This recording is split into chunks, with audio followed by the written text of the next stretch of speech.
আজ আমরা জানবো টাইটানিক জাহাজ নিয়ে এমন 10টি অজানা তথ্য যা শুনলে আপনারা অবাক হয়ে যাবেন। চলুন শুরু করা যাক। প্রথমেই আসি অবিনাশী বলে পরিচিত টাইটানিকের কথায়। এই জাহাজটি অডুবু বলা হতো, কিন্তু দুঃখজনকভাবে প্রথম যাত্রাতেই এটি সমুদ্রের তলদেশে তলিয়ে যায়।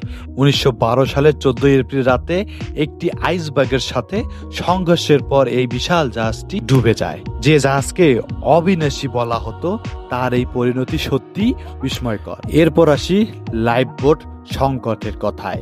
টাইটানিকে ছিল প্রায় 2200 যাত্রী ও ক্রু মেম্বার, কিন্তু তাদের জন্য লাইফ বোটের ব্যবস্থা ছিল মাত্র 1178 জনের।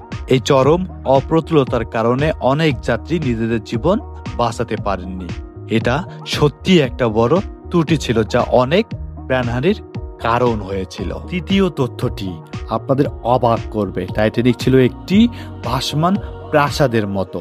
প্রথম শ্রেণীর যাত্রীদের জন্য এতে ছিল জিম, সুইমিং পুল, এমনকি তুর্কি বাতের মতো বিলাসবহুল সুবিধা।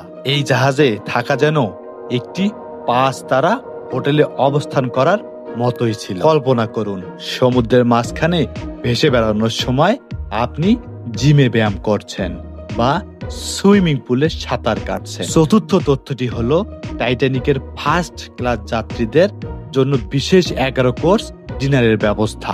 প্রতিদিন রাতের খাবারে তারা পেতেন 11টি পদের একটি রাজকীয় ভোজ।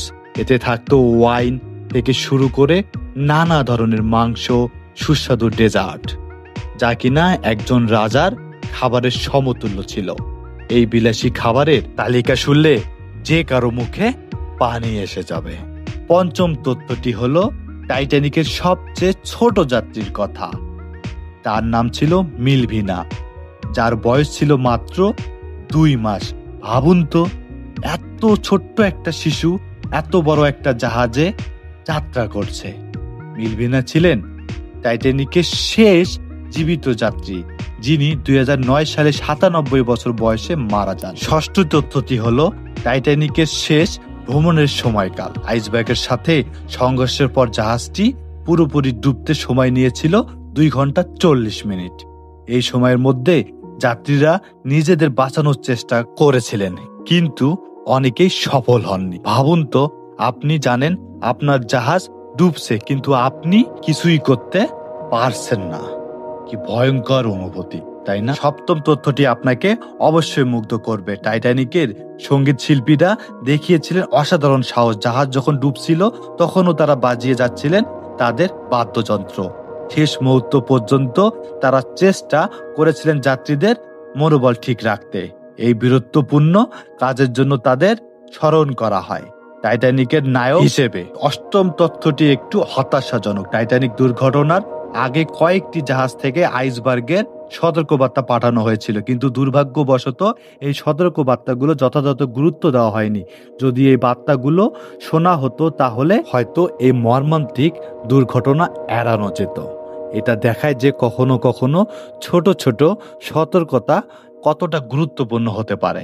নবম তথ্যটি হলো আরএমএস কারপাথিয়ার বীরত্বপূর্ণ উদ্ধার অভিযান।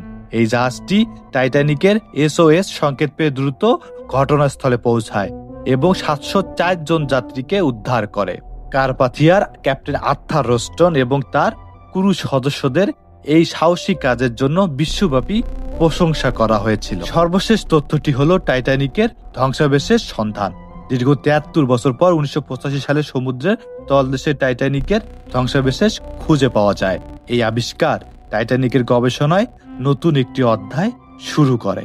এখন পর্যন্ত অনেক গবেষক ও অভিযাত্রী এই ধ্বংসাবশেষ দেখতে গিয়েছেন, যা ইতিহাসের একটি জীবন্ত স্মারক হিসেবে রয়ে গেছে।